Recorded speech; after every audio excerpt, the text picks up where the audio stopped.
Okay, mayong mudto ng sab kinatuntanan Luzon, Visayas, Mindanao. Mayong mudto Philippines, mayong mudto world, mayong mudto universe. Ana na punta mga higala, dili nga itong tulumanon sa kahanginan si UNA Catechesis on Air. O ako lang gihapon kining yung ubos nga alagad Reverendo Padre Edwin Academia Acab. Abi no adlaw na usab karon nga Biyernes dupit sa 12 na kini mga higala sa bulan sa Setyembre. Ayan o, so may ngudto na ka na itong mga tanan ng higala na ginaot kita nga ana kamugtanan sa Kapiskais Panglawas, walay ubo, walay hilanat, walay sipon, walay laban sa ulo, walay sakit sa tiyan, tanan, walay gibati, no? Pero nagginhawa pa na. Importante man ang mga higala nga magginhawa pag kita. Muna gitawag sa drama nga ginhawa delfin. Ayan. So, kumusta naman mga higala na ginaot kita nga ana kitang tanan sa Kapiskay sa Panlawas. Okay, no? Bino mga higala, ato di ay nga timbayaon sa buong labo sa tanan, no? Atong talahorong obispo, Bishop Julito B. Cortez, ang atong station manager, si Father Ramaata, ang tanan gyud mga higala, no? Nga mga kaigsuunan nato nga kining naminaw karon sa atong programa. Binudo na lang ko gamay akong ipadayag mga higala, no? Gibati ko kaluoy atong mga bata, mga higala dito gihulngan man siguro to Negros Oriental nga mura ba og hapit in taon mga lumos kay natimingan nga pagbulong sa makusog nga baha na sila sa tunga-tunga sa suba. So ako lang tungod di atong higala nataw sa kung una-una nga kana bitang mga bata nga mulabang bitos dalan na amang gyoy kuan butangan man dalan ba naman musak-usahay mag-drive ko gikas Dumaguete ang gikan sa ayungon paingon sa kanang Dumaguete doon naman yung mga barangay tanod nga magpalabang kis mga bata. Mas maayo po dagoy nga sa bukid-bukid na po yung mga barangay tanod nga mupalabang siguro sa mga bata nato sa suba, no? Ako ra panawagan mas mga kapitano kay kung concerned kayo kita sa atong mga bata nga mulabang sa dalan kay pagugusay man disgrasya ba ato po sigurong tagaan o gamay pong importansya ng atong mga kabataan nga manglabang o susuba labi na gyud timpong ulan-ulan muna daw nga panawagan nato sa tanan nga mga kapitan kap maluoy taon mo sa mga bata kap naa na malamang gyud tay mga kuan din ha barangay tanod din ha no nga mga buutan man sad gyud na yung mga barangay tanod kaluoy sa Ginoo mga buutan man gyud pud lamang na hasta pag kabuutan pod hay may maayo og magtimpong ulan-ulan kap magbutang po kag kanang barangay tanod diya dapit sa may suba aron mubantay sa mga bata pa kung kusog kayong baha na apoy tayo makabadlong sa ulo tayo nang buglabang day dong ay ramong labang ya doon ay mingon amo naman ang gibuhat padre tinuod siguro na may gabuhat na pero naapoy wala kato ay nahitabo nga gipost man to skuan nakita man gito mga higala sa TV kana bitang TV Patrol ano nga nakitaan magyunako ito nagsiningkita yung tao ng mga bata so nagapangutahan ako sa kung kaugalingon asa naman dahil tao mga ginikanan ini nganong wala man isugatan ng mga bataan unya si kapitan pod asa naman yung tao si kapitan nga wala man pod yung tao magkahuna-una nga ang mga bata nato nga mulabang sa suba delikado kayo so nya kamo po mga ginikanan if for example ang inyong mag-ulan-ulan sugata po dagway ninyo ng inyong mga bata sa eskwelahan ilabi na gayon kung labngununong suba no kay delikado kayong mga bata no ako naluoy yung mga bata ito nanyagit in taon dito kasi sininggit ay aga sigininggitay you know ang unag yung niabot sa akong una-una ay mga ginikanan ini ang mga maestra pod no nganong inyo mang ipapauli ng mga bata nga nakabaluman mo nga kusog kay baha ibutang lang natong wa mo kabalo pero may timailhan na manggod so muna nga sa inyo sigurong PTA ninyo usa siguro ninyo sa buta na no nga kung ugaling mga bata kusog kay ulan nya murag nitubo ang tubig dili na siguro nato papauli o ng ato mga bata no ug walay ni kuha kung walay ni kuha ba, muna mga ginikanan, automatic na guna, o mga guardians nga, pagkabantay ninyo nga ulan, sugato na itong mga bata, kusugulan. Ana ba? No? Ikaw amahan ka, inahan ka, or igsuon, anak, susti kusog ang kuha na baha. Uy, kuhaon itong mga bata, sugaton to. Unya, gawas pa niya na, ang mga maestra po, kinana man na diri sa syudad, dili pa ulio na mga bata kung walay mo kuha. So anong dili man nato na mahimo diri sa barangay? Oh? Wala man tay dagkong dalan diri, pero naay mga suba nga sobra pas sa dalan nga delikado kayo, no? Delikado man po na mga dagkong suba, dili man na ingong dili kay sus delikado kay nalbi nagmagbaha ngoni ana, no? So panawagan na nako as mga ginikanan, mga kining mga kapitan, mga tanan, mga barangay tanod, aksyon na ekonomi ninyo, no? Dili na lamang tayo ng kabahin ng pautangan yun tayo, kaya madugay pa na, labi na nga karon ang DPWH, nagatubang o medyo problema, kaya wala tagaig budget, wala tagaig budget mga igala, kay tungod lagi po liining mga anomalya lagi, pero dili na lang tayo magkulat pa niya na, no? Total, mga na, si Bongbong Marcos, ato po lamang sultihan kabahin ana, no? Kanong isumbong mo kay Pangulo, no? Pangulo, nakahapit na mga lumot ng mga bata dire. Namingon po si Pangulo, asa man dahil mong ginikanan, wala dahil ninyo sugatan na inyong bata. Asa man dahil si Kapitan, wala dahil ay ato nang aksyonan.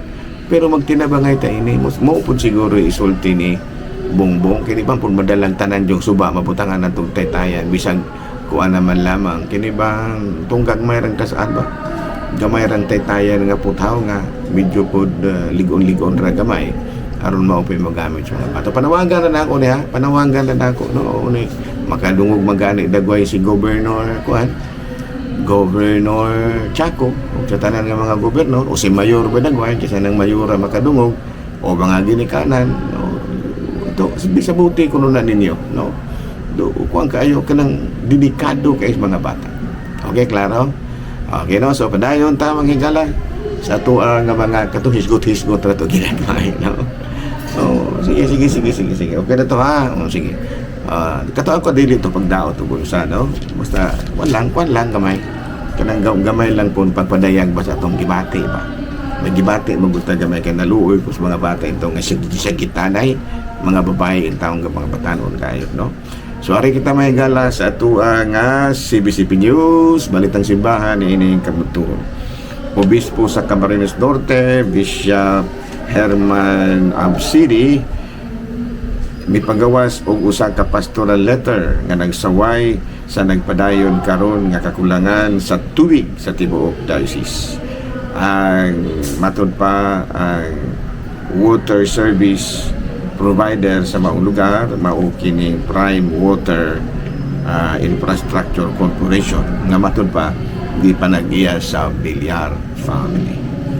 Balita mga gala gikan sa Vatican, Pope Leo depends crying. It can also be the extreme form of prayer. No, matod pa naingon si Pope Leo nga kanang makahilak ta, wala na nagpasabot nga may kahuyang ta, no. Ado lang na kahulugan. Siguro, mo na atong pamaagi nga diin mapadayag nato atong dakong pagtuo sa Dios, ang atong mga gibating kayubos, ang atong mga gibating kasuko, ang atong mga gibating kagulanan. So ay mo kabalakag makahilak mo, no, kay natural na gyud na tungod kay matag hilak sa usa ka tawo, do na gyud na siya kahulugan. Ang uban hinuon makahilak tungod kay asu kayo. Kung nakuyuban nakahilak tungod kay naghiwa og kining skibuyas bumbay, pero usually ang adunay ang kining paghilak aduna gyud kahulugan. Okay, o kadto mga gala mga balitang simbahan o niining kamudtuhon ug padayon ta sa atong mga gimbuhaton. Abay no mga higala arita sa tuwa nga unsa man Saint of the Day. Abay no ang atong Saint of the Day karon, bisag way nang utana mao ang kapistahan sa pagpasidungog sa balaang pangalan sa mahal nga Birhen, the feast of the Holy Name of Mary, no? Counterpart ni siya manghigala sa selebrasyon sa Holy Name of Jesus. Naunya dito ni magsugod manghigala dito sa Espanya in 1513 and in 1671. No, extended to all of Spain and the Kingdom of Naples. Okay, no? Unya, usa sa mga matud pa kasaysayan kabahin ini mao kining nahitabo ni Haring Jan Sobieski, no, ang hari sa Pulan nga diin nakigsangka siya, no, nakigsangka siya ang iyang mga kasundaluhan sa mga Muslim, no, matud pa kay gustong ilugor ang ilang lugar. Apan ang nahitabo mao nga wala gyud mahilog nya usa sa mga ilahag yung gipangayuan ng hinabang mo gyud ang mahal nga Birhen, no, na naggrosaryo, na nagsangpit sa pangalan sa mahal nga Birhen. Ug dito na defeated ang mga Muslim. Muna nga si Pope Innocent XII extended the feast of the Holy Name of Mary to the entire church. No? Wala, no? So karong adlaw mga higala, gihinumduman nato ang lain na pong kasaysayan sa Katolikong simbahan, ang matud pa kapistahan sa Holy Name of Mary. Rin na tamang higala sa ato ang CBCP News, Balitang Simbahan, ining kamugtuhan. Diocese of Lucena. Diocese of Napamagala, ha? Ako wala manatag atong humana ang atong CBCP News, madubli. Ano na, padayon tanya, ano na tamang gala sa ato ang catechism. First, ang atong catechism karon mga higala.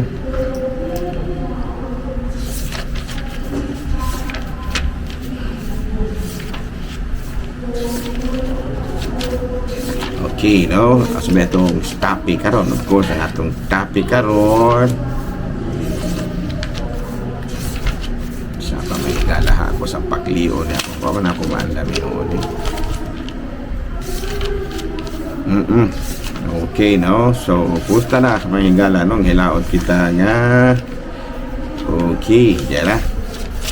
Why do Catholics pray? Why do Catholics nga naman ang mga Katoliko manimba mangyudta o panahon sa Domingo o holiday o obligation o adlaw mga iglilihi?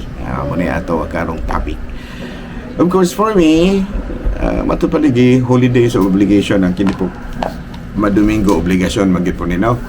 Pero para nako ha, it is not so much an obligation. Kana bitang dili na ingod nga kana kung obligasyon murong napugos gud ta. Wag napugos ta ba. Kanang para nako mura bitaw na nakapahinomdom kini kanako murag ura-ura ba may gala ba. Murag mao ba ang rason nganong simba gyud ang Domingo. Sa una, nag-eskwela ko sa college, no? Eskwela ko sa college ba, no? I always see to it nga mupauli gyud ko matag Sabado o Domingo. Ano man, tungod kay matud palagi ganahan man kong mupauli. Kaya nga naman, ganahan man kong mupauli. Tungod kay kung mupauli ko, no, I feel the comfort of being with my family, no, or being at home. Kung pauli ko, dili yun yung nga obligasyon na kung pauli ko, no, pwede naman dito kung pauli, pero dahil mo nga ganahan tayo kung mupauli tungod kay sa among balay murag feel na nga komportable kay ko. Kaya ka nagkung nagagas laing balay bisan patur kung nag-abang ka, nagkuhan ka, nag-lunch ka, pero pinugnan pa nyo kagihapon. Sa atong panimalay, ganahan tang mo katawag ko, so pwede. Ganahan kang mo bahak-hak o gusto, pwede. Gano man, I feel the comfort of being at home together with my family, together with my parents, together with my family. And I really enjoyed my weekend and feel kanang refreshed, no, and feel refreshed. And when Monday comes, medyo ready na po ko para sa pag-eskwela o balik. Ingon ni ana. Sa to pa, para nako ang pagpauli nako madu sa Badug Domingo, dili na sa obligasyon, kung dili usa ka paagi nga diin mahiusa ako sa akong pamilya, mahiusa ako sa akong mga silingan, o enjoy ko unya feelings nako na refreshed ko sa tibuok simanang kakapoy pag-eskwela. Unya pagbalik nako sa Dumaguete kay mag-eskwela na pagbalik, medyo na-recharge na ko. Para nako ingon pud niya na ang pagsimba. No nga sa tibuok semana nato nga trabaho, kapoy kayo, pagbalik nato, pagsimba nato, no? Mura og ma-feel pud nato ang comfort, no? Together with God. Together sa atong mga higala, together with our mga kaila. No, ingon-ingon ra pud niya nga para nako dili obligasyon ang pagsimba, kung dili usa ka paagi nga diin mugaan, no, ang akong mahuwas-huwasan ko sa kakapoy sa tibuok semana nga pag-eskwela. Maupod siguro na nato, no? Maupod gihapon na sa atong pagsimba nga diin maluag-luagan, no? Mahuwas-huwasan punta sa atuang gitawag natong kakapoy sa tibuok semana, no? Nga makadungog ma-refresh punta together with God. So it all depends on our faith di ay, no? Kanang ang ato di ay pagtanaw sa Santos Kamisa, mura di ay nipaulit tas atong pimianan, no? Kana bagikan sa usa ka semana nga pagtrabaho, pangitag kwarta, pag-eskwela o sabay atong gibuhaton, pag-abot sa Domingo mubalik ta sa Ginoo together with nakig-uban na putag balik sa Ginoo, ano? Ingon niya na, no, muna nga ay dili ganato tan-aw ni isip usa ka obligasyon, para obligasyon magina, no? Sunday obligation, pero para nako ba ang pagsimba dili usa ka obligasyon, kun dili aron pamaagi nga diin mahuwas-huwasan ko sa kakapoy nga sa makausa pa nahiusa ako sa Dios. Unya nahiusa po ko sa akong mga amigo nga nanimba pod. Unya nahiusa po ko sa tanan nga mga katawan sa tibuok kalibutan nga nagsimban panahon niya ng adlaw. Para nako ra na. So mura nagnipauli ko gikan ko nag-eskwela din nipauli ko Domingo sa balo. Ana, no? So muna atuag yung angay patunan, no? Unya matud palagi kung tanawon gyud nato, kung namo jud ay mangutana na abas Biblia, una man ha, no? Niingon man si Kristo nga matud pa niya sa Last Supper, ha, buhatan ninyo kini aron paghandom kanako. Na sa Lucas kapitulo 22 bersikulo 19, iyang ipabuhat sa ato, padili na siya ingon nga kanang wala gyud na ipabuhat niya. Nabuta tong naon ang Lord's Supper, no, Last Supper ba? Muni ang pundasyon sa Santos na misa, no, para nga ibalik-balik yun ang misa. Nakita po magabalik-balik putang manimba, no, klaro. Kunya sa Juan kapitulo 6 bersikulo 55 gipaklaro gid niya nga ang ostias di ay this is my body, nga ang bino di ay this is my blood. Ingon niya, no? So nga siguro dili nato matawag og obligasyon gina siya nga kanang gitawag na bugat kayo. Tungod kay ako mismo di man ko bugatan ana sa ako ra na. Di man ko bugatan ana kay matud pa ganahan man ko musimba. Pero alang na antong walay gana gyud musimba kay doon na pud lagi sila po yung mga rason nga anong di pud sila manimba. Doon na magyuban nga mga pilosopohon pud pa. Moingon nga di ra ko musimba kay naa man bitaw sige simba, na mambitaw karabaw, wa man lagi na simba-simba na nambok man lagi na. Uy, ayaw intawong ipakisama ang imong tag, kanya imuhang kaugalingon so sa kahayop. Lagi matong karabaw. Lagi man ang karabaw, wala man ay kalag ng karabaw. Nung anong ingon magaga, ana mambitaw karabaw, wala mambitaw na simba-simba, na nambok man lagi na. Pero ato na siyang pinilusupuhon pagtanaw. Si Piat juga na kaya nga naman tanawa ang karabaw nga walay simba-simba kung sa may miturok sa agtang niya, ganahan ka o tugkan po kag sungay dahil sa imong agtang. Ganahan ka muna nga ayaw giningon na nang magpinulusupo ka tubangan sa Dios nga ana mabitaw ano ingon ng uban nga bisag asa pwede na tang mag-ampo mo lagi na bisag asa ka pero di pareho sana og bisag asa pwede tang kanang gitawag na itong mag-ampo o pwede lagi pero nga doon na may lugar nga diin mag-ampo taga gihimo ginaaron mag-ampo ta sa manong mo adto dayta dito para nga dili la kay ikaw lang usara mo yung nag-ampo kung dili daghan mo ana ba klaro klaro so para nako ingon ana argyud ngano ang rason nga nung musim bata para nako sa ako ra na nga in order to express na kana bitaw muna nga sa ako, mingon, ikaw ganahan man ka, ako kami di may ganahan. Oh, okay man na. Okay man na siya mingon ka ana, pero kanus apa man ka moingong ganahan ka nga musimba. Unya na ba kung wala na kay kinabuhi? Kana imong isturahan mo kag nanunlo. Wala ko nanumbog eh. Gipahinom-duman ra ka. Kana imong istoryahan pa din mo ra kag nanunlo. Ay wala lagi ko manunglo. Lagi nga no manunglo man kung kabalo man kung ka ng panunglo, maapil mo pag kaigwana. Ikaw nga nagtunglo, mubalik man pud nimo na imong ang insulti. Ako ra bitaw na. Ako lang ipadayag kung ganong musimba ko basin pud ay matakdan mo. Basin pud ay matakdan mo sa maong rason nga kada di ay musimba ta, no? Kung may pagtuo ka ha, kung may pagtuo ka, di yung magapuya. Kaya para nako, para sa mga adunay pagtuo, dili gina siya bugat na obligasyon, kung dili, obligasyon nga maghatag ka nimo kalipay. Nga naman, mahiusa man kasag si Ginoo. Mao pud sa atong pauling masabadog Domingo, di ba no? Mag-eskwela ta, mahiusa ta sa atong ginikanan, sa atong mga igsoon. Nya pugsod day tagpapauli, nga ganahan man ta. Mas musupak pag ano kag moingon sa papa nimo nga sad pauli dong ikala sa plate. Moingon siguro ng popoy. Pauli ung iulay ay kala sa plate di raw sa kas dumagete. Makaingon pa ron mahalan ning di mo mong sa kunaw. Mahiubos po dagoy ka di ba no? Umingon sa papa nimo mama nimo nga isag uli dong kay kung eskwela ka ba nya ingnon ka sa imong ginikanan nga ay isag pauli dong ayaw rag pauli so mingo wa gid ita pud mingawan ning mga tawo ako murag may ubos sa pud ka klaro ha so ingon na na ako mga rason bason pud lamang ng tawo masabtan ninyo sa mayong pagi. Okay, daghang salamat ug ako lang gihapon kini inyong ubos nga alagad sa ngalan sa itong Talahurong Obispo Bishop Polito B. Cortez, Station Manager si Padre Maata. Ako lang gihapon inyong ubos nga alagad Reverendo Padre Benacadimia Akab, manabilit na usab kaninyo ug manalangin kanato ang Dios ug kagahom sa tanan. Amahan, Anak, Espiritu Santo. Amen. Good noon, Pilipinas.